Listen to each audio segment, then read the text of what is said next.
ఒక ఎలుక పొరపాటున ఒక రోబోటును ఆన్ చేస్తుంది. ఎలుకలు భయంతో పారిపోతాయి. ఆ రోబోను మనుషులు తయారు చేశారు. ఎవరో దాన్ని ఆన్ ఆర్డర్ ఇచ్చారు, కానీ ఏదో కారణంగా అది అడవిలో పడిపోయింది.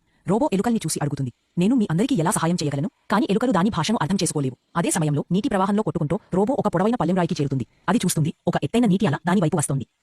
ఇది చూసిన రోబో ఆ నిటారుగా ఉన్న రాయిపైకి ఎక్కాలని ప్రయత్నమిస్తుంది, కానీ అది విఫలమవుతుంది. అప్పుడు దాని దృష్టికి ఒక నత్త పడుతుంది. అది సులభంగా రాయిపైకి ఎక్కుతుంది. ఆ నత్తను చూసి రోబో కూడా అదేలా రాయిపైకి ఎక్కడం ప్రారంభిస్తుంది. చివరకు పైకి చేరుతుంది. ఆ నత్త కూడా పైకి వస్తుంది. రోబో తన చేతిలో ఆ నత్తను తీసుకుని స్కాన్ చేయడం ప్రారంభిస్తుంది. అప్పుడే ఒక పక్షి వచ్చి ఆ నత్తను ఎత్తుకొని వెళ్లిపోతుంది. ఇప్పుడు రోబో ముందుకు చూస్తుంది. అక్కడ ఒక సాంద్రమైన ఆకుపచ్చగా ఉన్న అడవి ఉంది. రోబో ఆ అడవిలోకి అడవేస్తుంది. అక్కడి జంతువులు దాన్ని చూసి ఆశ్చర్యపోతాయి. రోబో వాటి దగ్గరికి వెళ్లాలని ప్రయత్నిస్తుంది, కానీ జంతువులు భయంతో దాని నుంచి పారిపోతాయి. రోబో వాటికి సహాయం చేయాలనుకుంటుంది. అప్పుడే అది ఒక కిందామని అడుగుతుంది. నువ్వేనా నన్ను ఆన్ ఆర్డర్ ఇచ్చినది? కానీ కిందామని దానికి అర్థం చేసుకోలేకపోతుంది. ఇదే సమయంలో ఒక ఎలుక మక్కలు తీయడం కనిపిస్తుంది. రోబో ఆ ఎలుక దగ్గరికి వెళ్లి అడుగుతుంది, నీకేమైనా సహాయం కావాలా? చివరగా రోబో ఒక జింక వెనక పడుతుంది.